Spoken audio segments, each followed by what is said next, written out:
Everybody, I'm super uh, proud and just happy to finally have you join the class, to have Riley Goodman join the class. I first met Riley in Richmond, Virginia at Virginia Commonwealth University in the photography department. Loved your work there. And I think sort of lost touch. Like we didn't like communicate much after that time, but I always followed you on Instagram. I was really impressed with the work. And then the books started coming and they're just so gorgeous. And I was like, oh, wow, like this is amazing. And then maybe my favorite part was just how you gave back to the arts community with like the recently you curated that show with Will. Hmm. And just anyone who curates exhibitions, like my heart goes out to them. It's like herding cats. Like, oh, it's great. Yeah, I can like bring artists together and like show their work to the general public. But then like the logistics of that is just a nightmare. Yes, um, yeah, I can touch on that if we when we get to it. It definitely is. It was exciting, but yeah, like herding cats. So, anyways, all that sort of led me to like, you know what, I should invite Riley to talk to the class. So I'm very happy that you had some time to, and I'm excited to actually formally see your work as well. So that's it. Can I turn it over to you? Sure. Yeah, that sounds great. Okay, let me share my screen. Okay. Oh, and then not to cut you off, but Oh, everyone, sure. it is a small group, and so if you have questions Hmm. or comments during the presentation, Riley already sort of said that it's fine if we make this more conversational. Yeah, So feel please, yeah, free just hop if in, yeah. y'all have any questions while I am chatting. Okay.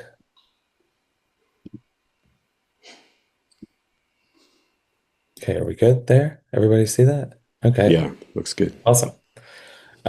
So as Dana mentioned, my name is Riley Goodman. I am a Richmond, Virginia-based photographer and multimedia artist. I graduated from Virginia Commonwealth University School of the Arts in the photography program in 2018. Um, and I've stayed in Richmond since I graduated. I'm from outside of Baltimore, Maryland, which I'll get into a little bit as we talk through this, but that's just kind of a very, brief background on myself. Um, I like when other artists start their talk this way, so I thought I might do a little bit of the same. But this first slide is just kind of showing a little bit of uh the very slim amount of the inspiration that I find oftentimes for my work. I guess to give kind of a general background or an elevator pitch artist statement on my photographic practice, I'm very fascinated by the passage of time, and I see myself as not only a photographer, but as a visual storyteller. I like treading the line between fact and fiction, kind of leaving that in a very undisclosed middle ground, leaving it up to the viewer to kind of understand this kind of magical realism. Aside from photography, I got a um, history degree as well in undergrad. So I have a background in kind of museum studies. And I think that that definitely informs a lot of the ways in which I approach my art. But this is just kind of a sampling of different artists' work that I look to a lot. Walker Evans here in the top left, along with Joel Sternfeld in the bottom left, Alex Soth. This is a screenshot from Tim Burton's Edward Scissorhands, which was a very seminal movie for me as a child. Um, a lot of just, that magical realism and kind of playing with the unsettling, not necessarily horror, but just kind of that peeling back of suburbia. Um, David Lynch is a huge inspiration as well. Um, but some Renika Dijkstra portraits here, some more contemporary Gregory Halpern down here in the bottom right. Nadia Lee Cohen's recent portraits of Lana Del Rey. Some work by Carrie Mae Weems up in the top right. And you'll see throughout my work, I am mainly a photographer, but I also kind of delve into multimedia a little bit of sculptural presentation, and I'll touch on some of my photographs. At times, I almost see myself as a sculptor in the creation of a photograph. I work with a lot of still lives. So this down here is a work by Whitfield Lovell, and they combine kind of drawing with like actual objects in their work a lot of the time. So yeah, just like a very quick point of entry. Um, but I will start with this is an installation that I put together when I was a junior in college in my undergrad. This was for our concepts class. So VCU Arts degree, the fall and spring of your junior year, you're starting to flesh out the concepts that you're wanting to explore for your senior thesis. And at the time, I was very much finding myself influenced by cyclical patterns in terms of my relation to the area where I grew up. So I am from the Patapsco River Valley of Maryland. The River Valley is just a little bit southwest of Baltimore, and my family has lived there on my mother's side for over 100 years. My mom's family has a background in the milling industry, and my grandparents worked in a cotton mill. And it was very clear to me from very early on that their relationship to the river itself, the Patapsco River, was, very important to their way of life. It was something that allowed them their way of life by having these mills built on these rivers, but also at the same time could take away that way of life at will.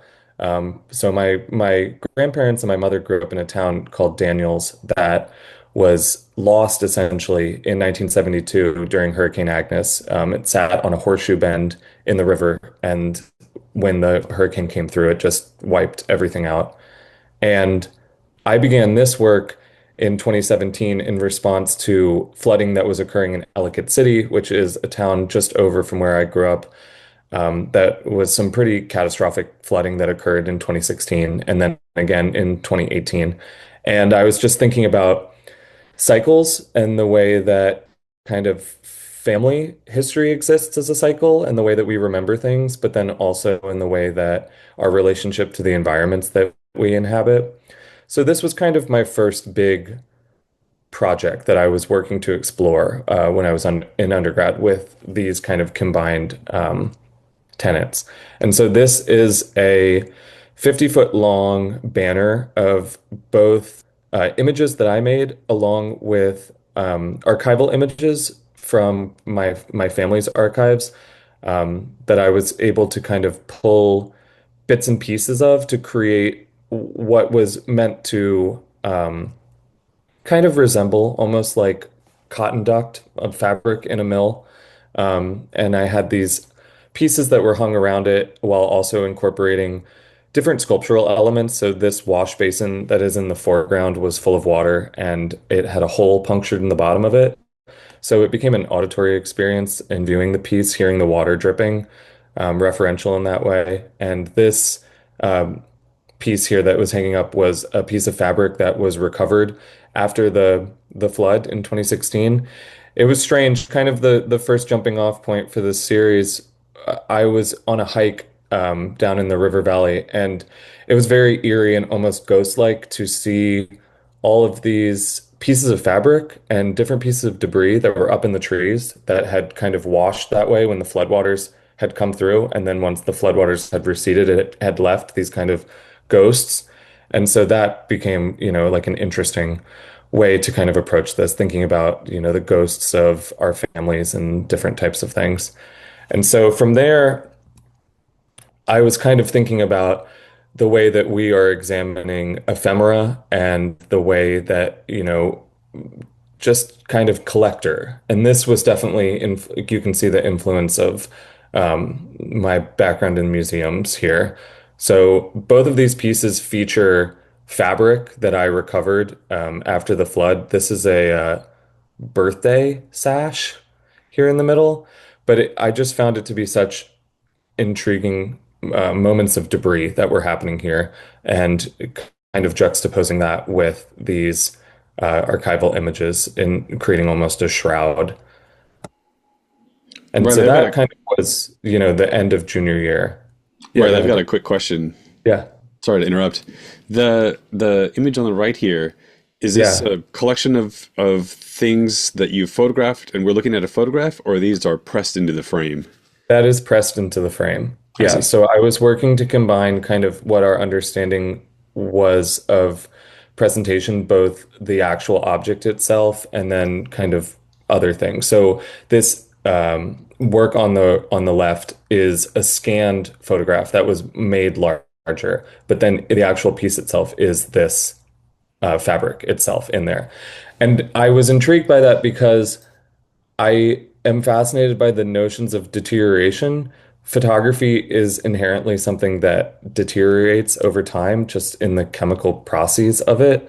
And I was very intrigued by the ways in which these fabrics that, I mean, this is like black mold on this piece, and it's just, kind of the way that w we're working with our environments and how that would deteriorate.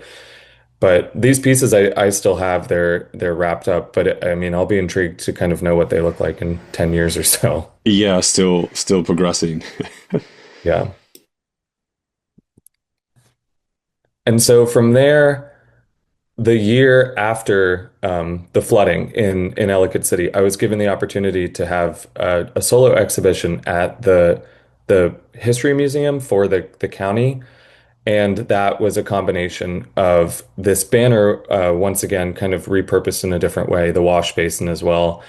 But I was bringing in, as we're speaking on physical objects and then also photographs themselves. And this was very much something that was, influenced by museums and artifact um, kind of documentation in a way. So I was combining pieces that had actual objects in them. This piece on the right here is an old record that was kind of caked in this sand, but then also artifacts themselves that I had photographed. And these are bakelite pieces that I had found along the river's edge. And so all of that was very much at that time like an environmental study. And I was, thinking a lot about the environment that I had grown up in and my influence on it, the way that this natural disaster that was a recurring event of flooding had affected the area.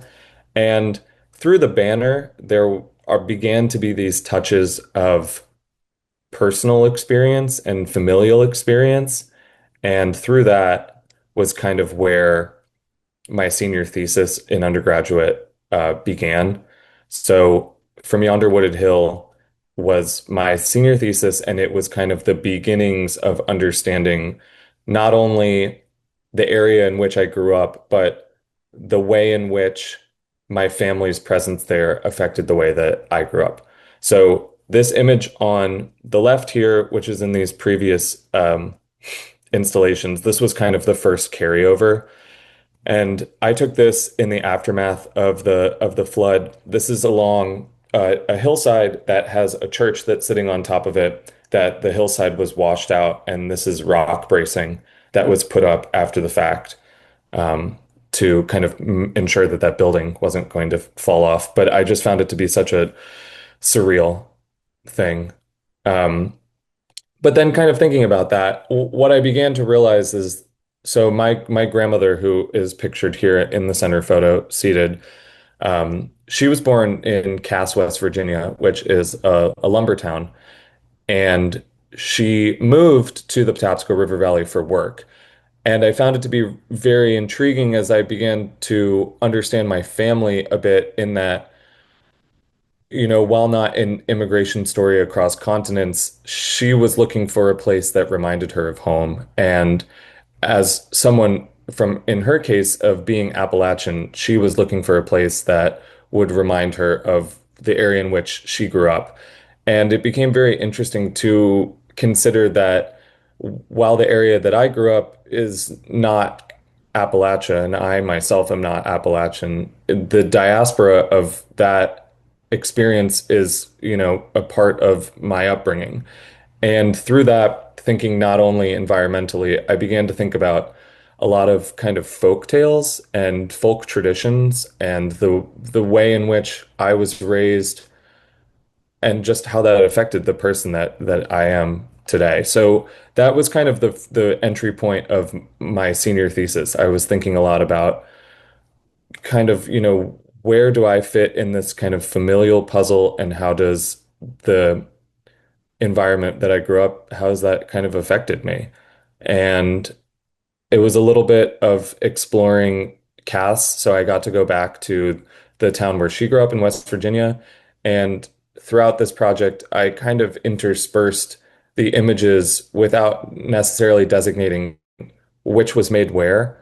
And I think that that kind of speaks to what I mentioned earlier about my practice being between fact and fiction. It's telling a very true story, but it's almost showing that the similarities of these places is kind of just, right under your nose. Um, and so that progressed into what my presentation was for my undergraduate senior thesis. And it became very clear to me that I, as someone who sees their work as kind of a visual storytelling, I wanted this to exist as a book. And I wanted pieces that would be presented on the wall. And so at the right here, you can see this was the installation for that senior thesis. And this combines what was like in other previous work. So I have images that I made with handkerchiefs that are pressed into the piece themselves. This is a Maryland flag that is spilling out from this frame and playing with that kind of sculptural element. This piece back here was a grave rubbing that I had done of my great grandmother's grave. And it was bringing that kind of like performative sculptural tactile element back into photography. I just have always found that I work mainly in digital, but I yearn for like a tactile process. There is something that is so lovely about developing a film photograph. There's something that is so lovely about, engaging with the piece itself, bringing the kind of human touch back to it. So this was the installation for that work, and the book itself was presented alongside that. And this was kind of the first prototype of this book. I wanted it to read like a factory ledger. I wanted it to kind of have a bit of age to it, have a bit of um, just kind of heft. And from there, I wanted to explore this concept more, but I saw this kind of as like a bookend for undergraduate, just, inevitably with graduation. There were things that I wanted to kind of explore, but I would, eventually come back to those. And so kind of a little interim then. I was offered an opportunity after I graduated from undergrad to intern with the Frank Lloyd Wright Foundation the summer after my graduation. So I was living in Scottsdale on site at Taliesin West, working in the architectural archives there. And it was a once in a lifetime opportunity. It was truly phenomenal, just because we we worked in the archives Monday through Thursday, but I had off on the weekends and we were kind of, just able to explore Arizona. And it was a really great chance to explore something very different, to take what I had kind of known about integrating history into the work that I was trying to and the stories that I was trying to tell, but approach it from a very different manner. So this series that is still ongoing, and I've been back to Arizona a couple times to continue working on this, but again, just kind of leaving open-ended at this point, but it's entitled Cornelia's Living Room. The apartment that I was living in was formerly this woman, Cornelia Brierly's living room, and she was one of Frank Lloyd Wright's apprentices. And I had a chance to work with her daughter while I was there. But Arizona is very otherworldly. The Southwest is very otherworldly, and it was cool to kind of get to know this mysticism and just explore an environment that is very, very different from where I grew up. And I have always been such an admirer of Frank Lloyd Wright's work. And it was just like a very special opportunity to kind of be able to do that. And so it was just like a quick couple months that I was there with a couple times back. So I can't speak too in depth to this one, but it will take us back to when I came back to the East Coast, which was I decided that I really wanted to formally explore From Yonder Wooded Hill. It was very clear that, the story of my family, of my upbringing, of this place that was very important to me was a story that I felt very compelled to tell and just kind of I mean, I put on here it's starting at birth question mark, just because it's kind of it was always in me. These stories that I was being told, these experiences that I was having with my family were things that I wanted to kind of communicate visually. And so I moved back from Arizona at the end of the summer in 2018, and I was living in Richmond, but I was making a lot of time to go up to Maryland to visit my family and continue working on this. And I had the opportunity right around the beginning of COVID, right around the beginning of 2020. Um, I had put a lot of work together, and I decided that as it had lived as a book in my senior thesis, I really did want this to live formally as a book. And so I began putting kind of these mock-ups together and sending them out to publishers and really wanting to kind of see this as a thing out in the world to tell this story. And so I was lucky enough to be able to get a publishing deal with this publisher called Fall Line Press, which they're down in Atlanta, Georgia. And they gave me the really great chance to, sign the deal, get working on this, and essentially mainly because of COVID, but also because of their kindness, they essentially gave me another year to continue exploring this work and honing it in and going up to my parents and be making more imagery to kind of tell this story fully. So, in its formal sense, From Yonder Wooded Hill is a story of what we choose to remember versus what chooses to remember us, and speaks to these tenets of my upbringing in tandem with my family's, told through a lot of ghost stories and folk traditions, and thinking about the way that time passes and the way in which our environment, has an effect on us. It is an environmental study that, through um, a bit of an underlying current, but maybe not so much, is talking about climate change and the way that climate change is affecting these areas and flooding in the kind of the mid-Atlantic. But the book itself, as was kind of referential in the mock-up that was put together for my senior thesis, I wanted it to be somewhere between a factory manual and almost a fairy tale book. The cover itself is green suede. It's meant to be evoking Victorian photo albums. It's a very tactile experience, once again, as you're leafing through the book. And I love it because the suede itself maintains kind of the oils of our hands and the way that we interact with it. So it's been really lovely in the 3 years since to see friends and family's copies of the book and see how each of them look kind of different. And it's just a continuation of the same thing that I'm working to tell in the actual content of the book itself.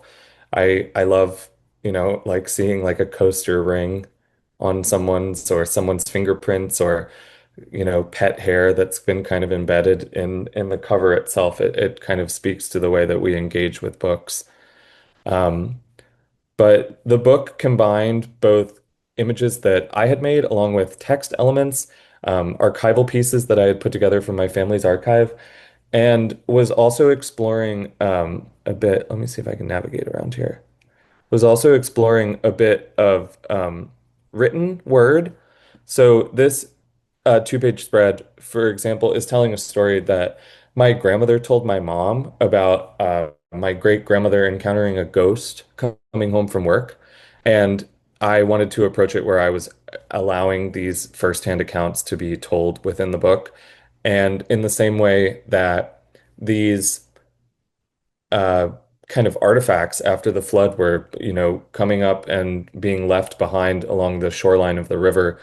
I am fascinated not necessarily by the validity of the paranormal or the afterlife, but more so in that someone found it important to pass these stories down. Someone found it important to pass these photos down.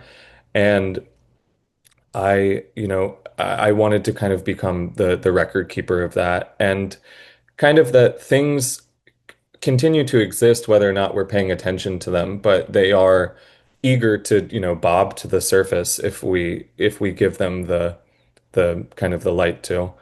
Um, this is a good example as well. I took this image on the right in 2017 when I was still an undergrad, and I was on a hike in 2020 back in the same place, and I was like, I wonder if that stump is still there because I wanted to get an image of it in the springtime.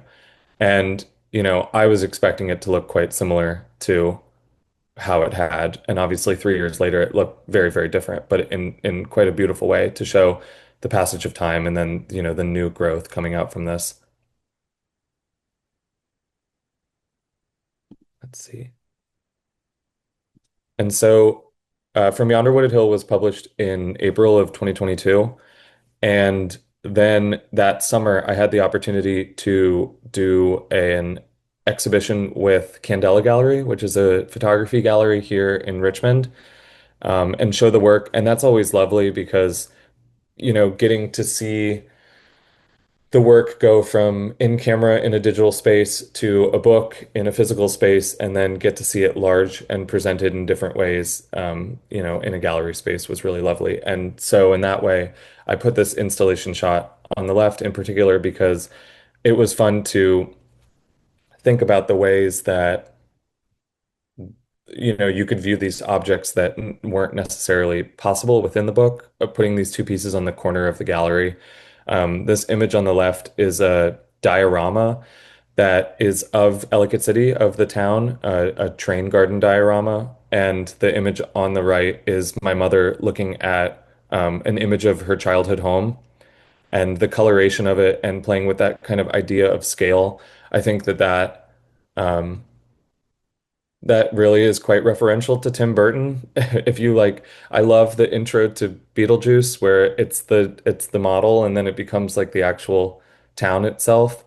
And so I was, thinking about a lot of that there. I oftentimes want to be making images that make someone kind of wonder exactly what they're looking at or give it a second look and kind of playing with that surrealness. You touched on it briefly, but it's so wild to have the chance to deal with like movement and flow for a collection of images that were in a book, which have its own movement and flow, but to like completely blow that open and bring a different level of physicality and like gesture, like leading people through. That's so cool. Yeah, it's so, and it's just very funny too. I think curating any series of work is always so intriguing because you get to see it in a different light where you've created a sequence in a book or you've created a sequence on your website of the way that the images go, but it's kind of nice to turn that on its head once you're in a gallery space and to think about scale as well. I see, can I go back here? No. Okay, hold on. I might. Sorry. No, that's okay. Okay. But yeah,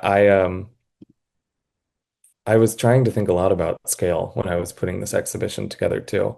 What pieces would be kind of more enterable, what pieces I wanted to be presented small so that the viewer would get up close to them and really kind of engage with them. Um, this image here on the right of this archival piece that I put together, I really wanted to be big because I wanted it to be larger than life to show these kind of details. Um, and this was kind of my manifestation of that ghost story that my mom told me about the handkerchief and, presenting that in this kind of ghostly way. But that, thinking back to the work and earlier, your question of whether or not that was an image or the fabric itself, like this is another great example of, this one was not the fabric itself, but it's larger than life. And seeing all of the textural details in it really, allowed what I think was a nice moment with the viewer. Um, and Yeah. so from there, I kind of once at the beginning of 2020, when COVID was kind of starting to happen, and I was contemplating either moving back to my parents or staying in Richmond, ultimately deciding to stay in Richmond, I was finding myself thinking a lot about, I had lived in Richmond for then at that point 6 years. And in undergrad, and I'm sure Dana will laugh at this, but like in undergrad, I really try, and I feel like a lot of people, you really try and stay away from making work about where you're living, necessarily where you're going to school, because it's really hard to create other meaning because you can bring in images and someone will be like, oh, that's my friend's apartment. Or like, oh, I live down the street from there. Or like, oh, that's not that, that's that. And so it's kind of you have to stray away from it to kind of keep that air of mystery around you, or at least I find myself having to. It's pretty But good. It's pretty good. I was talking with another former professor right around that time as the I think it was probably April or May of 2020, and he was like, if you're here, you should be making work about being here, about living here. If and I kind of began compiling some images that I had previously made, and I began what is a series that I'm currently working on. But my entry point at that moment was, okay, I'm going to kind of put my historian cap on in the same way, and I'm going to explore kind of Virginia and the South and the mythology of the American South. I found it incredibly intriguing, even though I only grew up one state over, to just examine the prevalence of the Civil War in Virginia, just truly how in your face in the contemporary it is. And I wanted to kind of explore that and understand it. And as someone who was beginning to have like a relationship with the city and the state that I was living in, I just felt it was important to kind of start making work about that. But what I kind of inevitably found as I was beginning to work on this was that the work was more so a reflection of myself too. And so I think that like it very much became more so kind of an understanding of queerness and kind of a coming of age, going from 18 to 28 in an unfamiliar city, living in the South for the first time, and taking all of the both the hard and wonderful things about a very complex place, and also understanding your insertion as an artist into that. Um, was just, something that I really began to want to explore. And so this is a series that, I've now been mainly working on since the publication of From Yonder Wooded Hill, but kind of in the background since 2020, and even, going so far back as thinking about some of those images that I was making in undergrad that I wasn't necessarily using for critiques. And it was more so just the enjoyment of, going on photo walks and flexing that muscle. And now with like a little bit of time looking back on those and kind of understanding, oh, this is a portrait of my coming of age and kind of understanding my community and the way in which Richmond has, been there almost as this kind of support system through that experience. And it's funny like this image that is the small on the top right is of this is of a friend's house in a neighborhood here that was getting the walls replastered. And I had seen on his Instagram story that he had posted something of this. And I was like, oh, hold, like, when are they going to fix that? Like, I need to come over. I want to take a picture of that just because it's again, it's speaking to the same tenets that I had been exploring previously of this old wallpaper. These things they're still existing and they're there for someone who's there to pay attention and someone who, chooses to document it. the way that, light hits different things. But that, this image was before my senior thesis began to take shape. I was thinking more generally, and I had used this image for something, and it kind of got shelved. And I'm bringing it back to work on this, and I think that's kind of exciting and something that I've come to realize, as a photographer, as an artist, so oftentimes I feel like with social media in this day and age, we're so quick to think that the lifespan of an image is you make the image, you make the art, it goes on Instagram, it gets however many likes, and then that's it. And I think that it's very important to like think about making art to make art and the joy of making art, but then also to think that, okay, this image that I made, it might not be working for this, but it might come back later. It's not like, it doesn't necessarily go bad. It's not necessarily, lost. Um, but yeah, this definitely is just a quick kind of snapshot of this series that I'm continuing to work on. It definitely is exploring, more so constructed still life, more so portraiture. And it's interesting too, because to be making work in the place where I live rather than where I once lived and was, going home to make it, I feel like there's a certain level of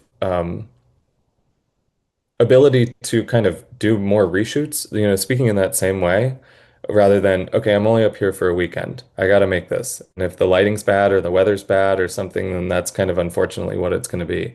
And, this has been really lovely to, think more so, okay, when does that get good light? Or who can I talk to about getting access to this? Or when can I make that different type of thing? Um, so that's definitely something that I've been, working on. And so these are three pieces that are more recent work from the series itself. Very much kind of all three are constructed in ways, but just thinking about, storytelling in different types and different capacities. This center piece is an image that I had kind of, dreaming up in my head for many, many years. I had wanted to take an image on, just some nasty carpet, just that you would find in, like an old house or a motel. And there's a lot of thematic elements that I'm working to explore in this series. Um, I am really exploring the presentation of both Union blue in reference to Union soldiers' uniforms, along with Haint blue, which is this color blue that is painted on ceilings of porches to kind of dispel evil spirits, and thinking about the way that those different colors present themselves. And I had reached out to a friend and I was like, you don't happen to have some like, royal, very blue carpeting, like a sample sheet, because she was doing a lot of portraiture. And she was like, I actually do. And so I had borrowed this from her. And this image was kind of almost 2 years in the making of just kind of gathering the archival pieces, thinking about the ways in which they would exist, and then getting the carpet itself. And then it just kind of clicks in a way where the light is good one day and you're like, okay, I got to do it. And kind of in the same way with this portrait on the right, this image is called the Will o' the Wisp, and it's meant to kind of be referential to the folktale of a will o' the wisp, this kind of idea of desire, and thinking about the way in which desire in folktales interacts with queerness in the South, and kind of shrouded experiences and those different types of things. But this was another one where I was really trusting the light. My friend and I were going to make this image, and there had been this huge rainstorm come through, and I thought, okay, I don't think I'm gonna get this, but I really want to just give it a try. And I was so glad because the clouds broke, and I've learned that to be a photographer it's a lot of waiting. It's a lot of patience to have kind of those different moments. And so these are just kind of like different. Um, yeah. Okay. Riley, Yeah. Speak about the image on the left. Yeah.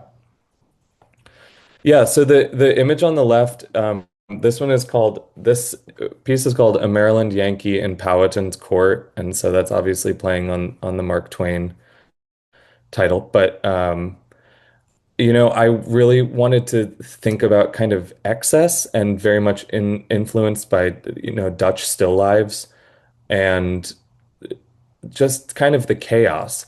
I read somewhere in when I was an undergrad or learned in an art history class about like a really great still life shows that the life is occurring and it's kind of like the antithesis of it actually being still, of showing something that's kind of decaying or rotting or had been, engaged with by a person. And this one was definitely one that I really wanted to kind of go full force and do that. And sometimes, the happenstance stuff is really lovely. I took this image on like a very hot summer day last summer, and it just took so long to get everything set up that, everything started to sweat. These flies started to show up, and it just ended up being this kind of very beautiful moment. Um, but it's definitely playing on, notions of color and notions of like symbolism, both in the tarot and the presentation of Pocahontas. These antique hunting scene glasses, kind of referential to the idea of Virginia, of Richmond. People joke that PBR is also the people's beer of Richmond. And just playing with those different ideas of excess.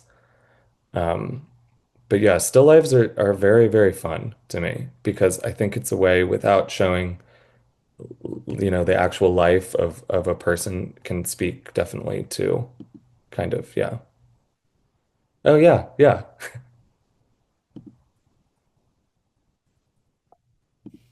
I like Quick that question. confirmation. Oh, sorry. Go ahead. Go ahead. Yeah, Sorry. yeah. The image on the right, what Yeah. is he holding? Okay, here. Yeah, let me go back to it. He is I also uh, had that question, so I'm glad you asked, Max. yeah, a lot of people do. And it's funny if here I can show y'all. If I unblur, well, I don't know if I can do that, but what he's holding is actually behind me. But he's holding a hurricane lamp globe, so a Civil War era lamp that would have just had kind of like an illuminating globe on the top of it. Okay. Um, I can actually here I can. Well, that's okay. But yeah, it's lit with a flash inside it to kind of give that like illuminating. But a will-o'-the-wisp is often described as kind of, this just ghostly light that is seen kind of floating over the forest, over these bodies of water. And so I wanted to be referential to kind of Virginia history and kind of that era, while Mhm. also in its shape itself.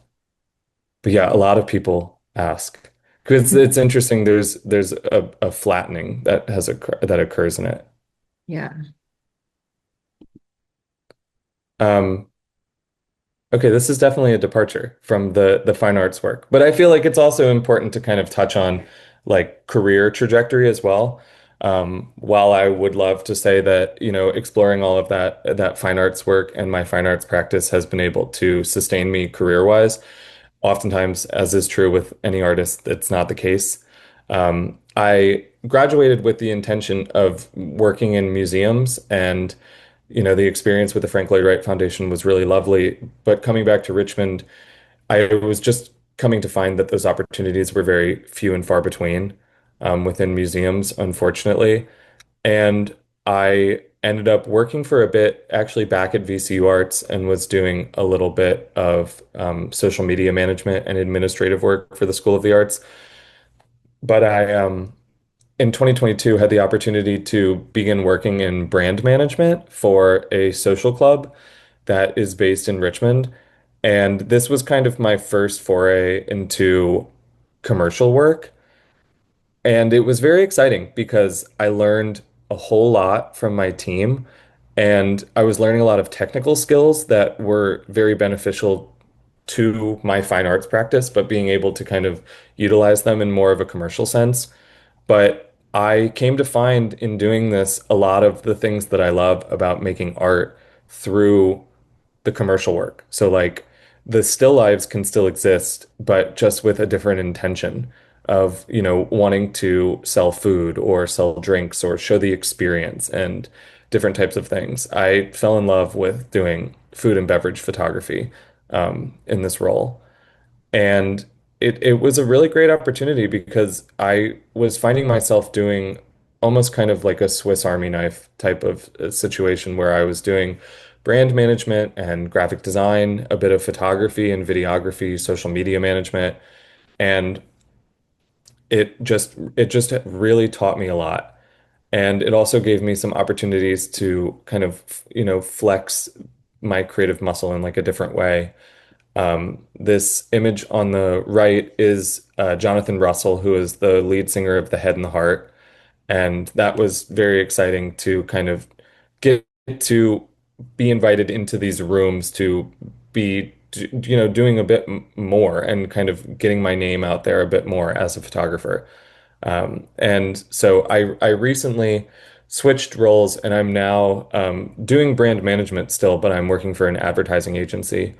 But it's definitely something that I, have continued to want to explore. I feel like through this, I would love to photograph someone's cookbook at some point because I think that like cookbooks have really become, and recipe books have become such a lovely way to do that visual storytelling. It's not just the recipes, it's not just the food, but it's really speaking to kind of the experience that the chef is wanting to have. And Um, it seems like the cookbook wraps up a lot of your like it's like folklore plus ghost stories, like all this like kind of passed down yeah, linear. yeah. Yeah. Yeah, it would be quite fun. So my ears are open to it. Um, and then I put in a trajectory of collaboration here. I feel like it is important to kind of speak to if someone is kind of pursuing the arts or just kind of, in general, the way in which different connections can progress to various different things. So I had a professor in undergrad who told me about this organization called Humble Arts Foundation, and they are a nonprofit arts organization that is mainly digitally based, that is working to show artists and photographers mainly across their channels. They have a really great Instagram. And for a student, it was a really lovely opportunity to apply to their shows because there was no fee, which was oftentimes, as a student, a barrier of entry of being able to kind of afford to apply to these things. And so I, I had applied to two shows that I had an image from each accepted to. And the trajectory of the collaboration was that this image that was in this show called On Death, that was examining the way that photographers interpret death, was uh, turned into a book that was published and ended up being put on Time's best photo books of 2019, which was I was 22 at the time, and that was just like otherworldly to see that and to be a part of it. It was very, very special. And in between there, getting to know one of the curators from the organization, having an image that was featured in From Yonder Wooded Hill on Vice, um, for Halloween was very exciting too. And from there, what that then progressed to was another image from Yonder Wooded Hill that I touched on earlier, being in an exhibition about climate change, an image that I had made in Arizona, being in an exhibition about the sun and the moon, and then having two works as a part of a exhibition and book that was published last year called Of COVID, that was of images that were made during 2020. And so, this, okay, there we go. This thing is very fickle. And so Richmond was, very well known in 2020 for all of the monuments being removed. Richmond has a street in our downtown called Monument Avenue that was established at the turn of the 20th century, essentially as, lost cause ideology statues put up of former Southern Civil War generals. And it was a big topic of conversation during the protests of 2020 to remove these statues. And I made it a point to be at each when they were being removed.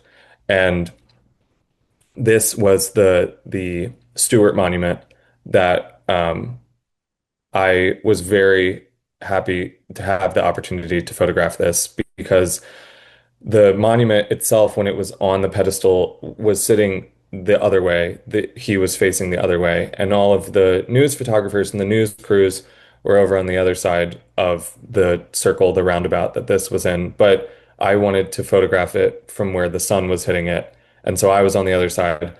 And when they lifted it off, just because of the weight of it, it turned and it was a obviously it's a very upsetting and harrowing moment, but there was a comical element in that all of these news reporters were running to the other side to try and get it from this side.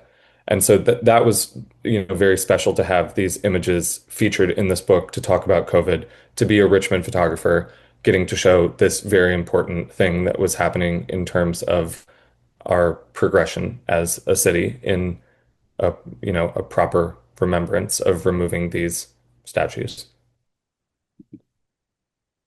Um, and so from there, I mean, I was mentioning this to Dana a little bit before we started talking, but a big project that I progressed into, I think it was the summer of 2023.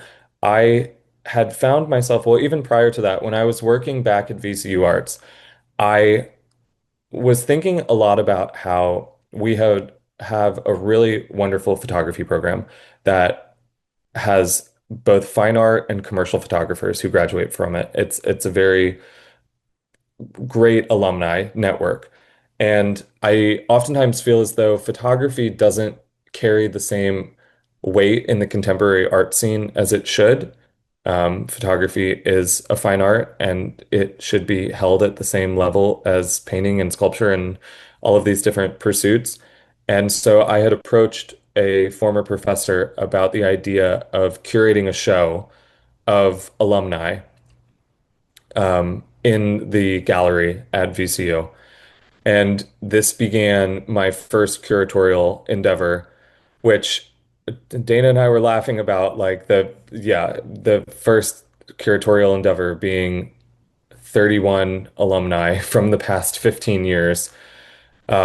It was very much like herding cats, but it was, an incredibly rewarding experience because not only was it an opportunity to provide a homecoming to artists who had graduated in the past 15 years, but it also was what I hoped to be an opportunity to show current students that photography, in the various ways that it's pursued, whether or not you're a commercial photographer and you're working for a newspaper, or you're a fine arts photographer and you're showing in museums, or you're making more sculptural work, or painting influenced photography, that there is like an avenue to explore it as a viable medium.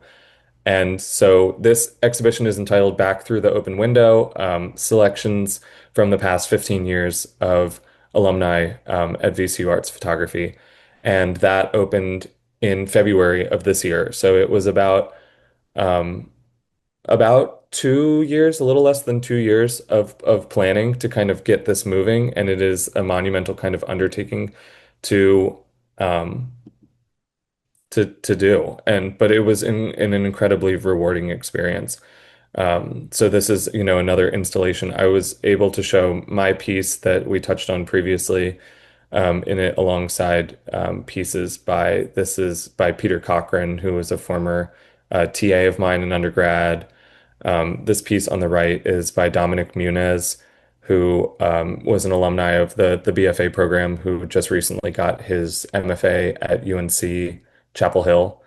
Um, but yeah, it was a very rewarding experience. And I think that it kind of um, it almost scratched an itch that I kind of had loved going all the way back to curating, my first shows and thinking about it from the museum lens, that getting to, bring together other people's art and just, provide an opportunity to show. And that's honestly all I have. Nice. So such a good image to end on. Yeah. This was made in I made this in 2020. along the York River um, in Virginia. And the sticks were truly like this. It was like set up in a way that like I maybe had to adjust them slightly. But like for it to be 2020, my roommate and I were on a walk and I was like, this is very foreboding. Like this is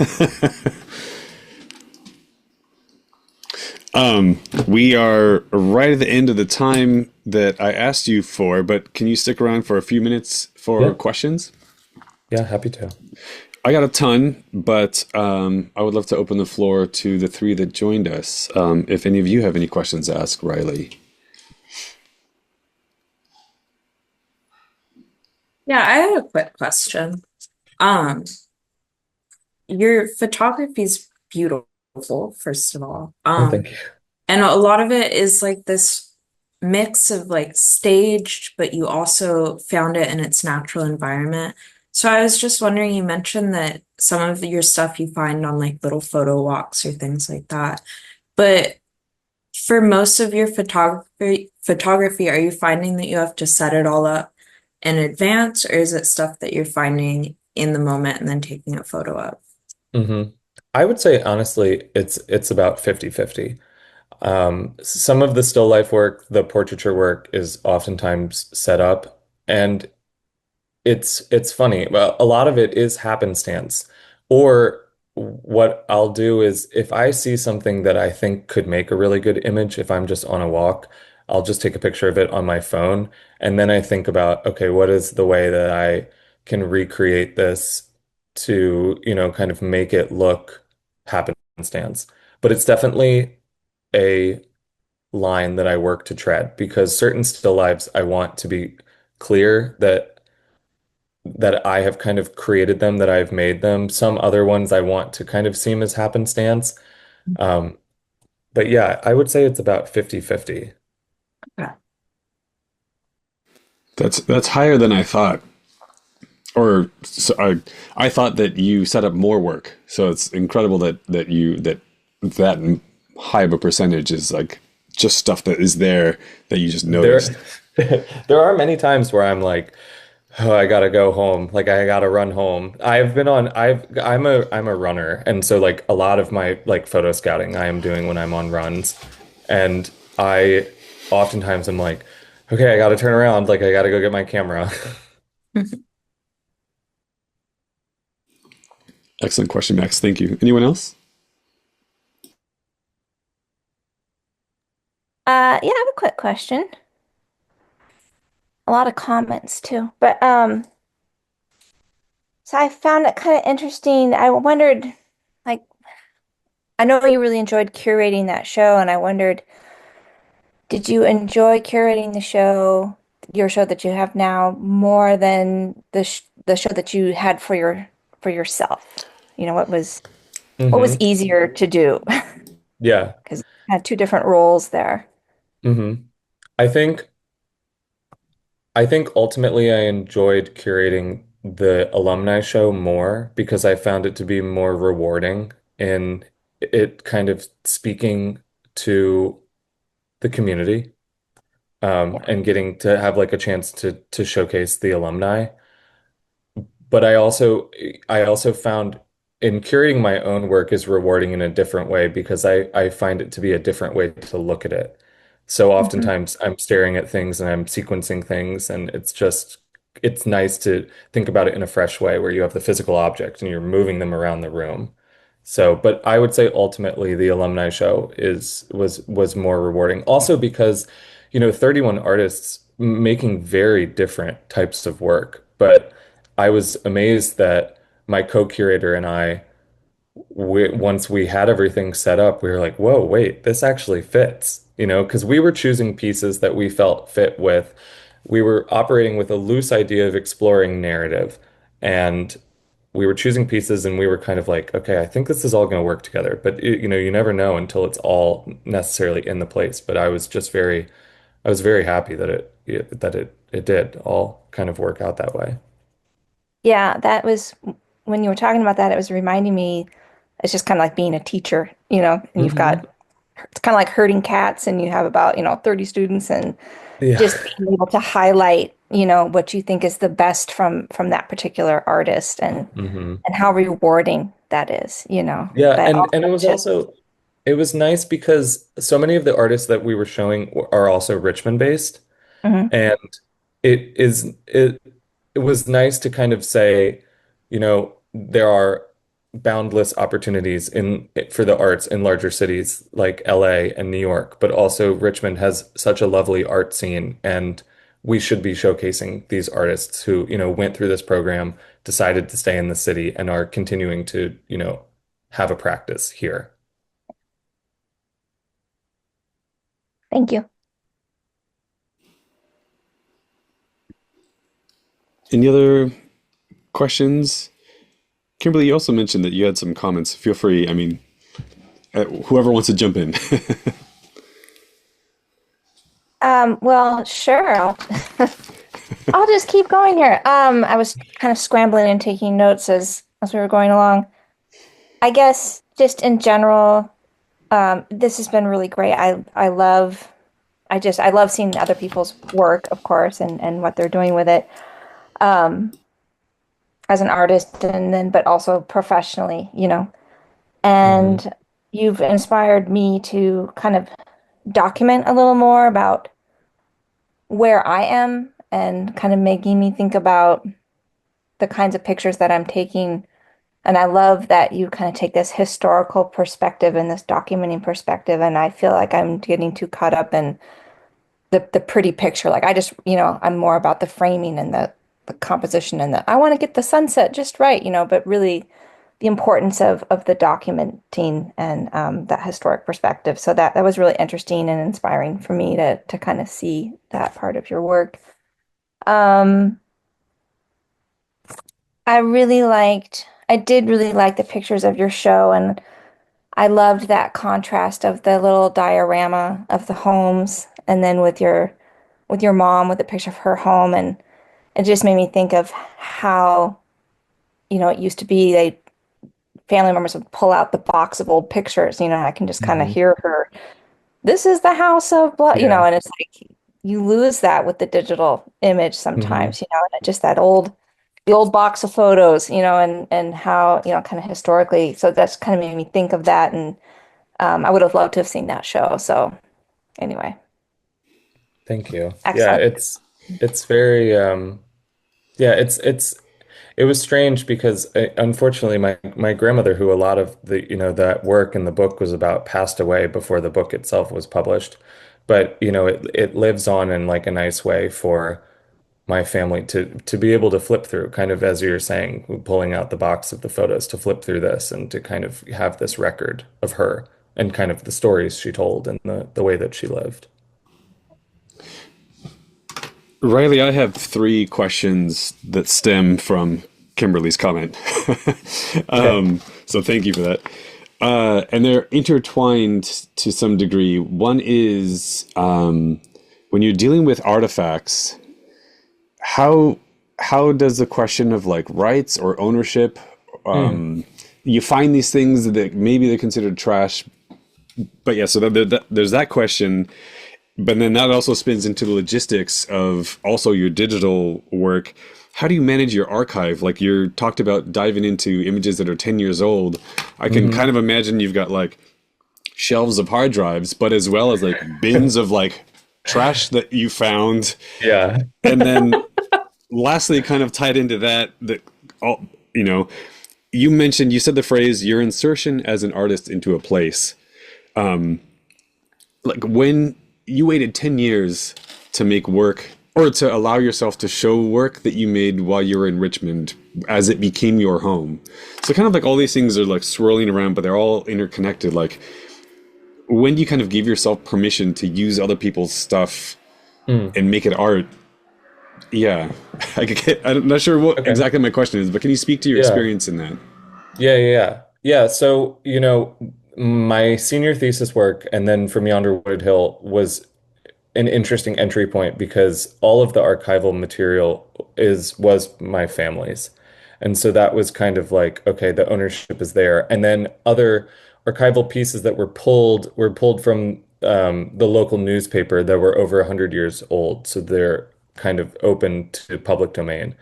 Um, I've always tried to stray from, using other things, other people's things, I guess, just for fear of that same interpretation of kind of ownership. Um, and I think that's why a lot of the like artifacts and objects that I utilize, I don't know, it's an interesting question because like the piece that I can kind of speak to where I'm kind of breaking from that is the still life on the carpet because it is kind of this older magazine and a book itself. But I don't know. I don't know if I really necessarily have an answer. I I was think thinking almost specifically about after the flood, and you were talking about finding pieces of fabric. Oh, okay, yes. Yeah, thinking about ownership in terms of those. Yeah, I mean for me, I was doing so many debris cleanups with, the like the teams there and it was kind of like I mean, not to be gross, but it was like this flood occurred and there was like raw sewage that was like going through these things. So like it wasn't as if people wanted them back, but there were things that people wanted. And I guess that is where a photograph is becomes nice documentation because if I were to find myself in a circumstance where, you find something or you want to use something that is someone else's, then that documentation becomes the ability to ha kind of, have it be. And then, you give the thing back. Is there, and then I guess goes to the last part of my question, like, is there like a threshold for when you feel you can tell a story of a place Hmm. or a story with someone else's artifact? Kind of how like you didn't feel like you could make work about Richmond, and then at some Hmm. point you felt like you could make work about Richmond. Yeah, I don't know. I think And I honestly, for the Richmond work, I'm still trying to kind of figure that out. It has been really lovely for me to realize that a lot of images that I was making that I didn't feel were necessarily tied to my experience, I'm coming to realize as I get older are, were subconsciously made with my experience in mind. So I think like in that case, um it's possible, but I feel like to answer your question, I guess the way that I think about it is that to understand that and to never claim that the work that I'm telling is an all-encompassing understanding of a place, that this is just simply a snapshot of experience um, from me. Uh, and oftentimes things kind of swirl. So I think like the work that I made in Arizona really kind of speaks to that, where, I'm not necessarily sure where this lives and what necessarily it's trying to say. And I'm not trying to, claim to be doing some, retrospective on the understanding of like the American West. But there is like a fact that like I lived there, I made photos, those photos exist and kind Right. of like what are they necessarily telling? Like who knows? It could just be kind of a fine art approach to just vernacular photography. It certainly seems, yeah, like if you house something within the context of like, well, this is just like my personal perspective in this moment in time, then Hmm. that does give you like a lot of agency. Yeah, because I think also even thinking about curation, that was something that Will, my co-curator, and I were very cognizant of when we were putting together this exhibition because we weren't speaking for the photography department. We were not attempting to have a retrospective or, an all-encompassing understanding of what was made by alumni in the past 15 years. It was, this idea that we are two photographers who are exploring narrative practice. How have other photographers that graduated from the program, experience it in that way? Um, I think photography becomes a slippery slope when people are trying to claim too much or claim ownership or trying to tell too broad of a story Hmm. because we can really only tell what we know. Right. Yeah. Yeah. Before we let you go, anyone else have any last questions for Riley? Not a question. I just wanted to say thanks for doing this. It's been really Of great to see course. your art. Yeah, I'm happy to. It's always really lovely to share work with new people, and I so appreciate y'all taking the time to come listen. Yeah, thank you, you three, for joining us live. That is awesome. Thank you, Riley, so much. Riley's Instagram and website are linked in the Visiting Artist module in our class. And before you three step away, I want to put a plug for our next visiting artist. She is a photographer in Tokyo, photographing the Buto subculture, which is like a dance, among other things. So definitely check out their work for our next visiting artist, which is like in a month. Yeah, Okay, cool. thank you. Awesome. Thank you all Thanks, so much. everybody.